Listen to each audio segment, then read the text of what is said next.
It's time again to recap the latest news from the solar industry, compiled by the American Solar Energy Society. I'm Jay Warmke with SolarPVTraining.com, and this is what's happening in the wonderful world of solar for the week of October 13th. Nearly 9 in 10 Californians believe that solar customers should be fairly compensated for the power that they send back to the grid.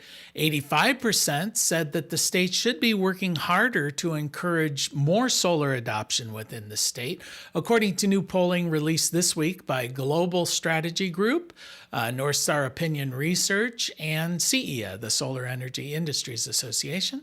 Californians overwhelmingly agree that more solar is good for the state's economy. According to the poll, 84% of those polled said that everyone benefits when more people go solar. The poll reveals strong backing for solar in all of its forms. 87% supported construction of utility scale systems out in remote lands. 74% said they would support those constructions of those facilities in their own neighborhoods. And 64% of those people living in rural communities said they would adopt solar within their region as well. Nearly 3/4 of Texans agree there's too much red tape put in the way of new solar projects in a similar poll conducted by CEA.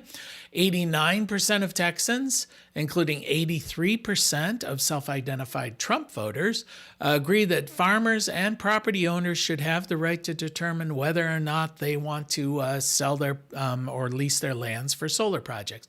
In addition, a majority of Texans oppose proposals that would impose higher fees and make more regulatory hurdles put into play in the way of solar projects.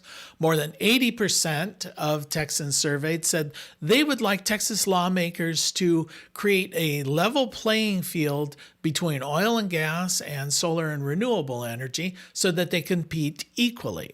Solar is also the most popular source of power in Texas, with 73% of those polled arguing that their local electric utilities should implement more solar as far as their electrical generating sources.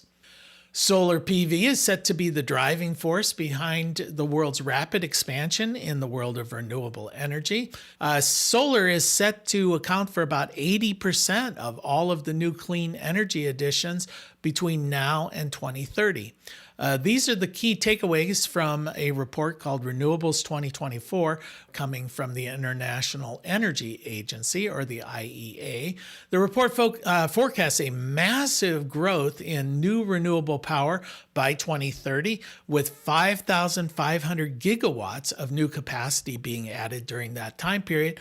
Now, that's about 3 times as much that was added in a similar period of time in the last 6 years, from 2017 to 2023, and represents about as much capacity as currently exists in China, the US, the European Union, and India combined.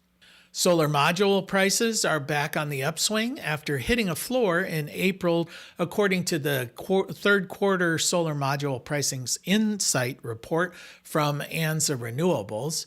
In June, the median U.S. module price rose from 25 cents per watt to about 27.5 cents per watt, or about a 10% increase. Now, several factors are key in this price increase. One is the ruling recently, anti-competitive ruling for modules being imported from Southeast Asia, which added about 15% to the cost of solar modules here in the United States.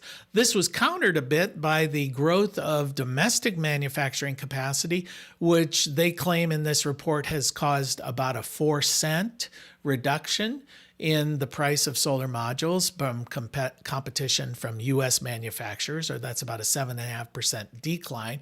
And even though the module prices are going up, the cost of installing solar has never been cheaper. Residential solar installation prices are near an all-time low, and storage prices have actually hit an all-time low. Solar prices fell for the second 6-month period in a row, reaching an average of about $2.69 per watt. nearing an all-time record low, according to Energy Sage, that has been tracking these prices since 2014.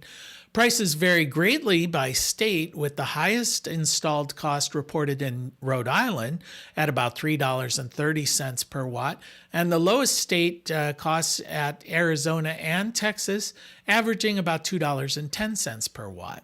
The percentage of homeowners nationwide purchasing a battery with their solar array, according to Energy Sage, has climbed to 34%.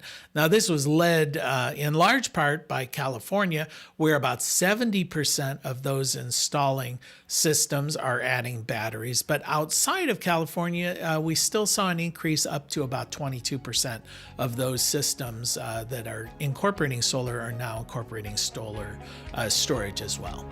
And that's the news from the solar industry for this week. We'll see you next week.